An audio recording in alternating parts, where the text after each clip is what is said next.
Good morning to all of you. बच्चों, previous class में हमारा पाक विधियाँ टॉपिक चल रहा था, जिसमें हम पानी द्वारा भोजन को पकाने की विधियाँ, भाप द्वारा भोजन को पकाने की विधियाँ और वसा द्वारा भोजन को पकाने की विधियाँ कर चुके हैं। नेक्स्ट हमारी आती हैं गर्म वायु द्वारा भोजन को पकाना।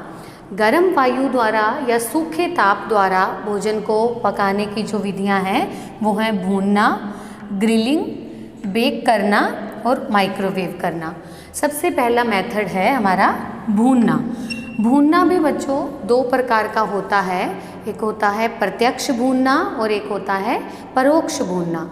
प्रत्यक्ष भूनना जो मेथड है उसके अंदर जो भोज्य पदार्थ है वो सीधा हमारे आंच के, हमारे जो ऊष्मा है उसके संपर्क में आता है और भोज्य पदार्थ कुक होता है।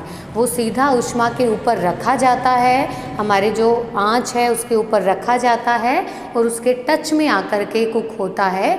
जैसे कि हम आलू को या फिर शकरकंद को सीधा आग के अंदर रख देते हैं, बैंगन भूनते हैं वो भी इसी मेथड से, पापड़ भूनते हैं वो भी इसी मेथड से कि सीधा उसके अंदर रख दिया जाए और भोजन जो है वो कुक हो जाए।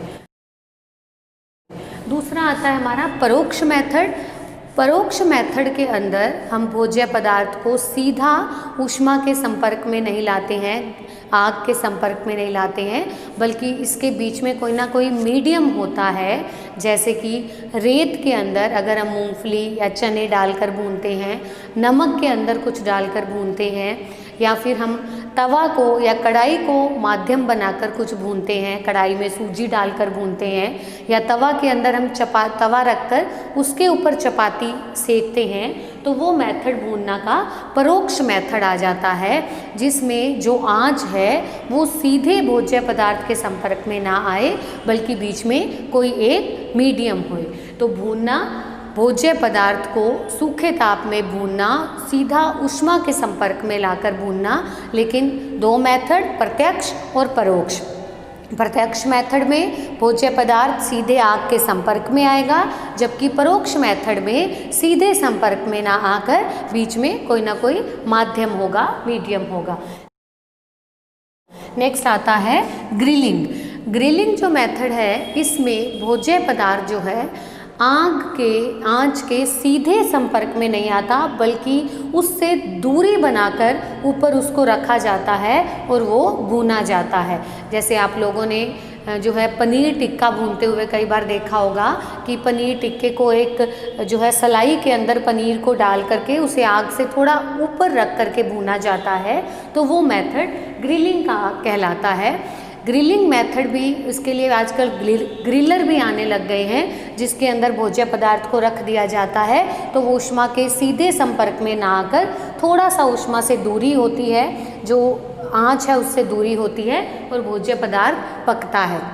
इस मेथड द्वारा भी भोजन में एक बहुत अच्छी खुशबू आने लग जाती है और एक क्रंचीनेस सा जो उसमें क्रिएट हो जाता है। नेक्स्ट आता है बेक करना। बेक करना जो है ये या तो ओवन में हो जाता है, तंदूर में हो जाता है या टोस्टर में हो जाता है। जो बेकिंग मेथड है इसके अंदर जो बेकिंग का एरिया होता है, जिस जगह पर हम कुकिंग कर रहे होते हैं, वो पूरा एरिया गर्म वायु द्वारा बिल्कुल गर्म हो जाता है और उस हीट के संपर्क में, उस गर्म वायु के संपर्क में जब बर्तन आता है तो वो बर्तन गर्म होकर फिर चालन विधि द्वारा, पहले संवहन विधि द्वारा पूरे उस ओवन की या फिर जो है तंदूर की या फिर बेकिंग जिसमें हम करते हैं टोस्टर की, वो जो एरिया है उसका गर्म वायु द्वारा गर्म हो जाता है और उसके बाद संवहन विधि द्वारा सारी वायु गर्म होकर चालन विधि द्वारा भोजन के बर्तन से जो है फूड प्रोडक्ट तक, जो हमारा भोज्य पदार्थ है वहाँ तक जो है ऊष्मा जाती है और उसे पका देती है। नेक्स्ट मेथड आता है हमारा माइक्रोवेव करना। माइक्रोवेव आजकल लगभग सभी घरों में है, तो आप लोग देखते हो कि माइक्रोवेव में भोजन बहुत ही जल्दी कुक हो जाता है, क्योंकि इसमें वेव्स तेज रेडिएशंस आती हैं जो कि भोज्य पदार्थ के सीधे संपर्क में आकर भोज्य पदार्थ को अंदर तक गर्म या फिर उसे कुक कर देती हैं। तो माइक्रोवेव मेथड के अंदर जो है वो वेव्स द्वारा, किरणों के द्वारा भोजन पकता है। तो ये सभी मेथड हमारे गर्म वायु को गर्म करके भोजन को पकाते हैं। इसमें किसी भी प्रकार की वसा, पानी, भाप का उपयोग नहीं होता है।